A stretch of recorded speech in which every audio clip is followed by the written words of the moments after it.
From time-travelling doctors to evil galactic empires, to shape-changing robots and even teenage mutant ninja turtles. Father Christmas has delivered the lot, and us sci-fi fans have adored them. But I think it's about time somebody imposed some order here and begged the question, what are the top 5 top sci-fi toys of all time?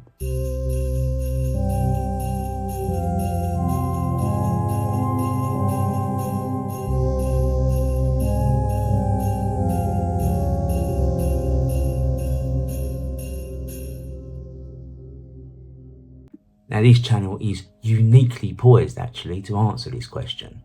For one, I am the largest child to ever exist, and secondly, I'm not afraid to be completely arbitrary. Before we dive in, as usual, this is just my personal view, so don't get offended if your favourite toy's been left out, but at the same time, don't be afraid to leave a comment if you feel like I've left your personal favourite off of the list. Also, if you like the video, give me a like, and if you really like it, subscribe to the channel. Now we've got all that out of the way, let's dive into the list. Number 5, Robby the Robot. Robby first hit our screens in 1956, and I've got to be honest with you, I actually think he's had a better career than some human actors. This thing made 3 appearances in The Twilight Zone. It appeared in The Man from U.N.C.L.E., Lost in Space, it even showed up in Columbo. But this isn't surprising though, because Robby, well, he was the most expensive prop ever made at that point, costing over $1 million in today's money. Robby is on the list for the very simple fact that, well, he is the coolest robot ever, and he's the coolest robot toy ever. He is a order of magnitude cooler than Robot from Lost in Space, and as far as I'm concerned, well, Transformers, they don't even get a look in, despite the fact that they sold in far greater numbers than Robby. The original toy of Robby the Robot, though, was released in the 1960s by a Japanese company called Nomura. Even as a child of the 1990s, an era where toys were genuinely quite sophisticated, I am still very impressed by Robby. Very few of the original Robby the Robots survive, so sadly there are very few original Robbys out there. But there are plenty of new ones. There is an entire range to choose from basic replicas of the original tin model to very advanced and sophisticated walking and talking models. And if you've got 40 grand to spare, Fred Barton Productions will do one for you. It will be life size and will cause arguments, take my word for it, as somebody who's not allowed to have one. But for all of that, Robby makes it onto this list purely and simply because he's the greatest robot toy of all time. He has been coming down the chimney with Father Christmas for 60 years now. That is 60 years of fun, and that is 60 years of joy to children around the world. That iconic design of his has now morphed into that iconic toy. It is a legacy that far outweighs his performance in Forbidden Planet, because as a gift, he is almost detached from his role in Forbidden Planet. You could gift Robby the Robot to somebody who's never even seen that film, and they'd instantly get the context of this toy, that he's this retro futuristic robot from the 1950s. Or you could give him to a child and they would make whatever they want out of him. And that is what is so beautiful about it. And that is why he is at number 5 on this list. Bear in mind that this is the definitive list. There are no other lists on YouTube that are as definitive as this or as arbitrary as this, to be quite honest with you. But I am the arbiter of cool toys for science fiction fans. With that in mind, swimming their way in at number 4. Sound the Octo Alert! From the Octonauts, it's the Octopod playset.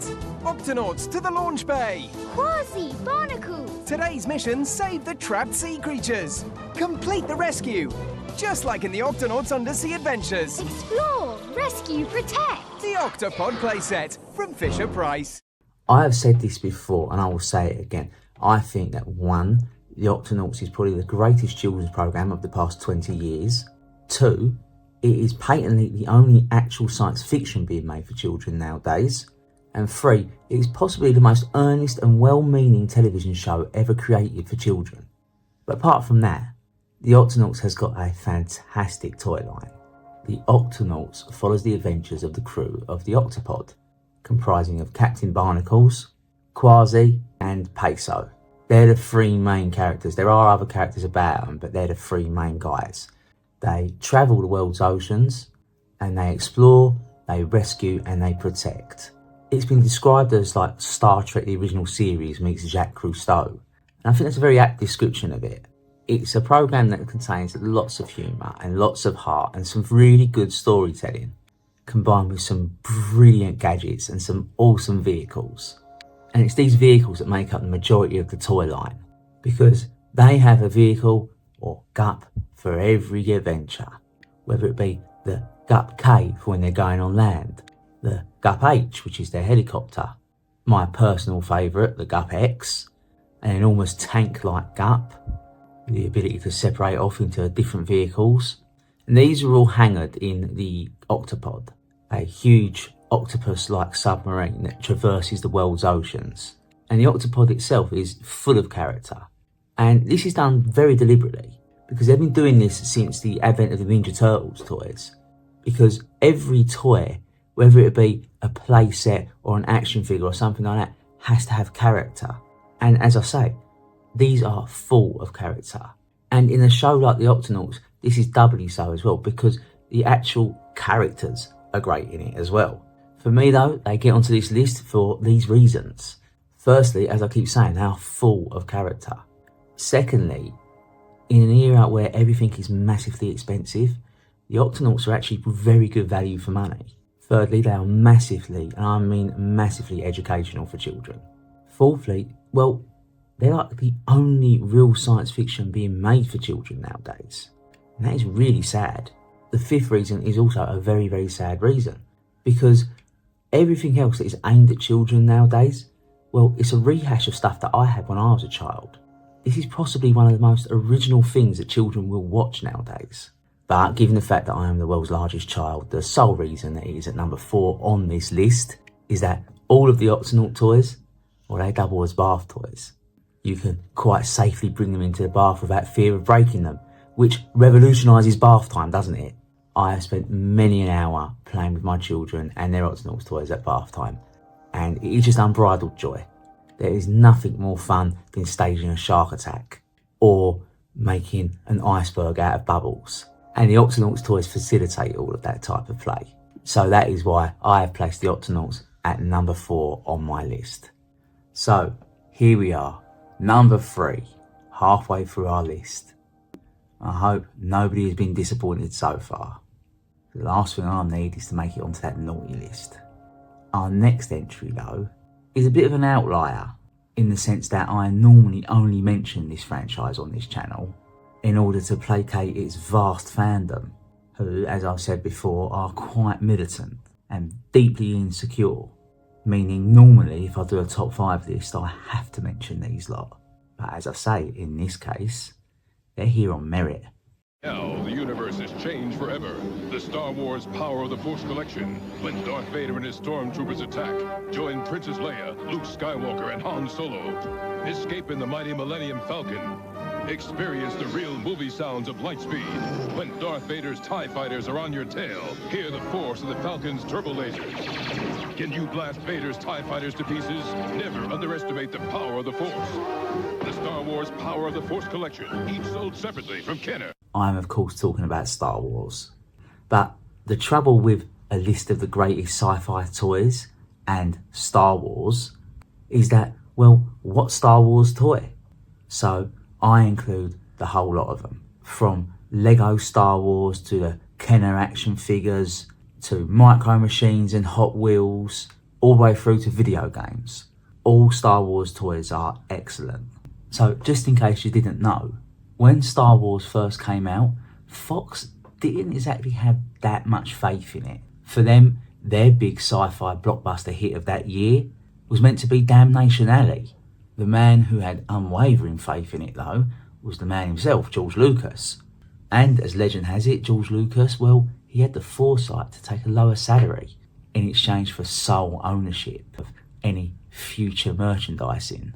And this is in actual fact turned out to be one of the best deals ever made in like showbiz history, because he's made billions out of it. It's even to the point that like Darth Vader's face has been reproduced more times than any other face in history. Like, you may all think it's that Che Guevara picture, but it's not. And it's been reproduced so many times because it's been reproduced on so many different things. From egg cups to speedboats sort of thing. His face is everywhere. And every time it gets printed, Lucas gets a cut. And we're all very familiar with the story of Star Wars toys. And if you're not, well, in short, nobody had any faith in the film. Even the people brought on board to do the toys had no faith in it. So it got to the point that at Christmas 1977, you woke up expecting your Star Wars action figure, when in actual fact, all you got was an IOU. Like from Kenner saying, oh, sorry, we ain't got enough of these, but, you know, give us a couple of months and you can have your Han Solo. Or if you're really unlucky, Obi-Wan Kenobi. But such is the power of Star Wars that this meant nothing to these children. They were willing to wait. But Star Wars itself as a franchise, well, that changed cinema. That changed the way we tell stories in cinema. It changed what it meant to be a summer blockbuster. But the toys by Kenner, well, they changed the industry as well. Because before Kenner come along, action figures tended to be about 12 inches tall. If you're of my generation, think Action Man sized. Or if you're in America watching this, think original G.I. Joe sized.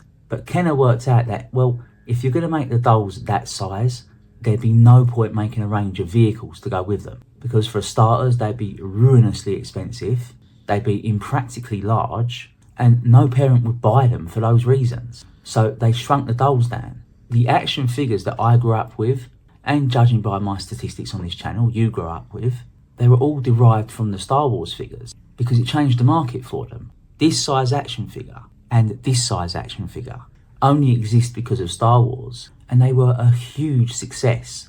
Now here's a little number that's going to shock you, but Star Wars, well, that's nearly 50 years old now. And I'll guarantee you now, there hasn't been a kid born since 1977 that hasn't had a Star Wars toy, or at minimum one of these. But as I mentioned, it's not just the Kenner action figures. Lego Star Wars itself is a huge deal. Personally, I know 4 people, 4 grown men of vastly different backgrounds that invest serious amounts of time and money into Lego Star Wars. There's only one more entry on this list that has that amount of power and the ability to grab grown-ups' attention like that. Also, perhaps more than any other entry on this list, Star Wars are seen as collector's items.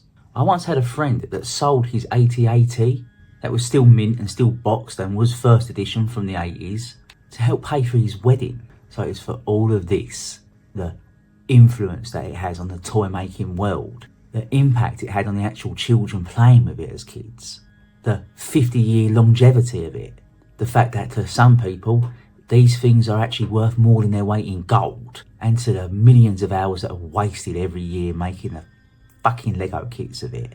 Star Wars, I hate to say it, but you're at number 3. Now we're getting into the big numbers, aren't we? But before I move on any further, please give me a follow on X. Or if you fancy a trip to 2017 Twitter, you can now follow me on Blue Sky. I'll put links in the description for you. Number 2.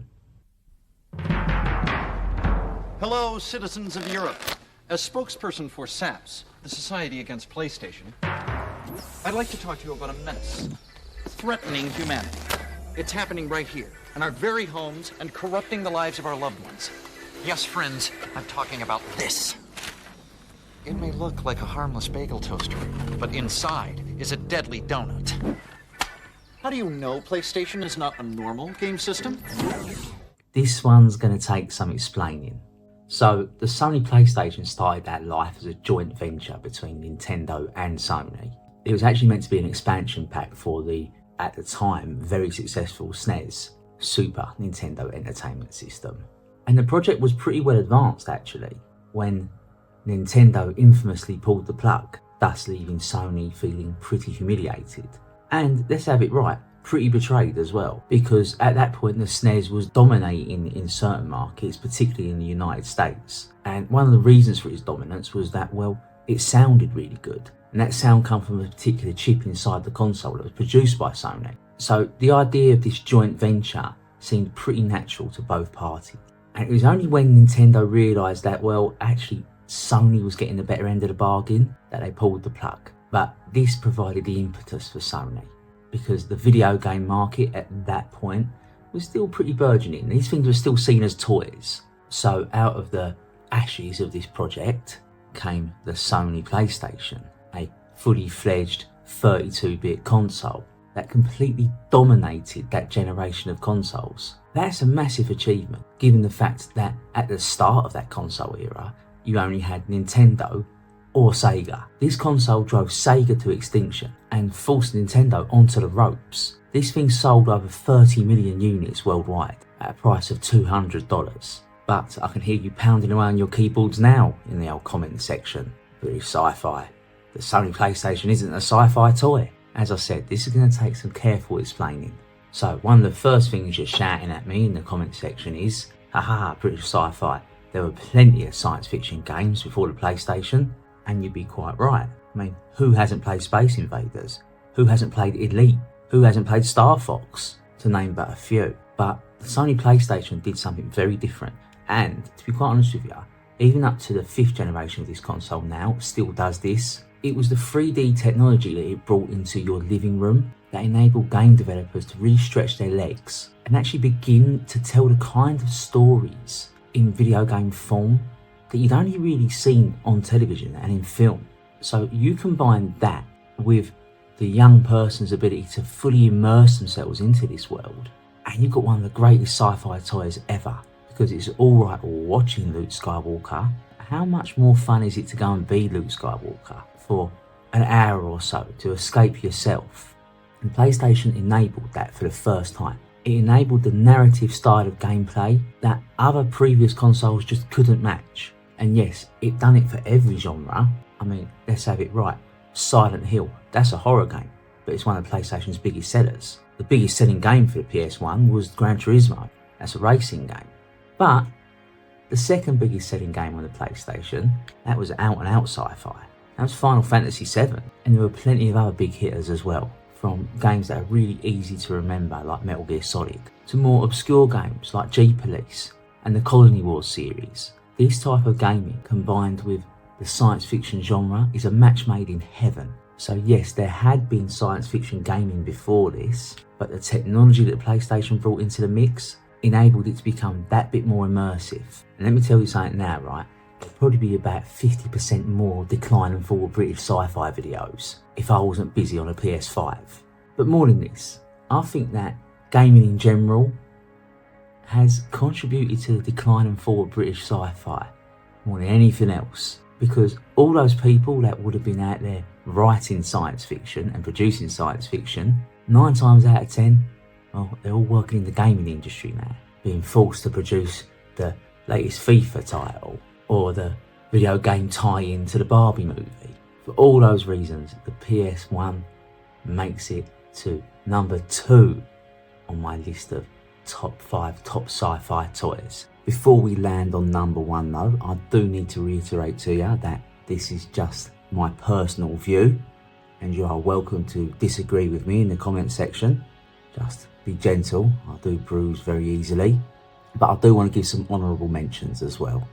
Transformers, they get an honourable mention because, well, there was a point in the 1980s where He-Man was king.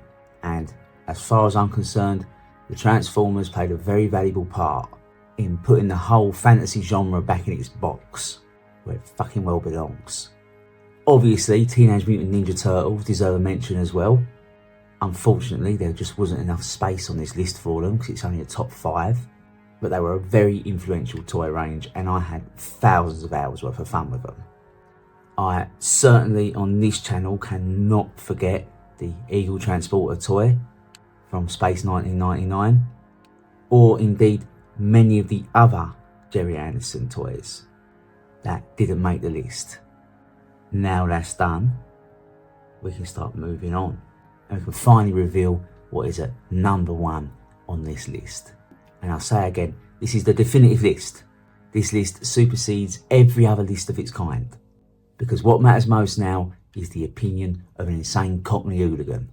So at number 1 we have the creature that time forgot. Help!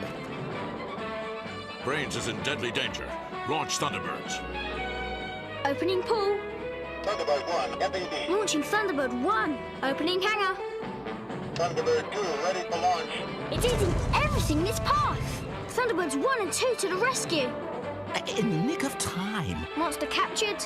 Mission accomplished. Thunderbird's Tracy Island playset with electronic sound from Matchbox. There was only ever going to be one winner, and that winner was only ever going to be Thunderbirds. Thunderbirds toy range is outstanding. Throughout my childhood at least, I don't think I owned a set of toys that fired my imagination as much as these did. And bear in mind as well, we're talking about a television show from 1965. So it's not just me, it's 3 generations of my family have all had thousands of hours worth of just unbridled fun playing with Thunderbird 2 and deploying Thunderbird 4. The cultural significance of Thunderbirds, in the UK at least, well, it's almost immeasurable. I don't think there's a person in this country who can't name one of the Thunderbirds characters. Lady Penelope and Parker, for instance. They're not just 60s cultural icons, they have been cultural icons since the 60s. Thunderbirds is the only toy range that nearly ruined Christmas twice. And it certainly did for me one year. I had to wait almost 30 years for my Tracy Island set, and even then I was fortunate enough to have met Mrs. Sci-Fi, who gave one to me for Christmas one year, thus healing a 30-year-old psychological wound. Yet we still come back for more. In 1992, Thunderbirds outsold Star Wars in this country. Let that sink in. A 30-year-old children's television programme that was airing for the first time in 10 years on BBC Two, and it was getting 6 million viewers, and it still managed to outsell Star Wars. The Thunderbirds toys themselves are just so much fun, but not all Thunderbirds toys are created equal though, as we see in 1992 when St. Anthea Turner herself had to intervene and teach parents up and down the country how to take a box of old shit and turn it into a Tracy Island toy, and in doing so creating one of the greatest television moments of all time. And in the future I can see that Blue Peterbilt taking on a life of its own. I can see that becoming a thing and like the BBC just like repeating it once a year at Christmas time. And for the love of Christ, don't even attempt to do it. It is hands down one of the hardest builds ever on Blue Peter. But saying that, there's only one Thunderbirds toy that can defeat the Tracy Island set in terms of popularity, and that is of course Thunderbird 2. Now, I made a list of my favourite Jerry Anderson vehicles once, and in that list I named Fab 1 as the greatest Jerry Anderson vehicle, and in doing so I nearly got myself lynched because I'd misunderstood the depth of feeling people have towards Thunderbird 2. So earlier on this year I attempted to correct that mistake, and I've done a video for each of the Thunderbirds machines. And bizarrely, Thunderbird 5 turned out to be the most popular video, followed by Thunderbird 2. But in the Thunderbird 2 video, I make the argument that the key to the longevity of this, and the key to the popularity of this one, is that Thunderbird 2 makes an awesome toy. Thunderbird 2 stands out amongst an outstanding set of toys, because it's so bloody dynamic. There's so much you can do with Thunderbird 2. Even just sitting there fidgeting with it. You can pop its legs out, for instance. You can raise and lower the pod. You can open and close the pod door. You can deploy Thunderbird 4 from it. Let me tell you something. When I received my Thunderbird 2 as a kid, I lost my shit. I've spoken before about toys revolutionising bath time. Thunderbird 2, for me, revolutionised playtime. Thunderbirds really fires the child's imagination, and it does so in the best possible way, because each one of those 5 Tracy brothers represents a very different yet very desirable characteristic. Virgil, for instance, the pilot of Thunderbird 2, he's superhumanly brave. Scott, well, he represents leadership. John represents communication, and just how important it is to communicate. So it is for their longevity, their cultural significance, their popularity, and simply the type of play that they encourage. For those reasons alone, they don't just make it to number 1 on this list, they utterly dominate this list. They are an outstanding toy. But for me, on a more personal level, bear in mind that's what this channel is all about, it is just my personal view. Out of all of the toys that was gifted to me as a child, bearing in mind I was a spoiled little bastard, I had a few, the Thunderbird toys just stand out. I probably spent more time playing with my Thunderbirds toys than I did any other toy that I was given. So that is why they are my personal favourite, and that is why they are at the top of this list. Thank you for watching my video. Please remember to like, share and subscribe. And from the decline and fall of British sci-fi, Merry Christmas. I hope Father Christmas delivers onto you whatever toy you've been asking for this year. And if you don't, it's your fault for being a naughty little bastard.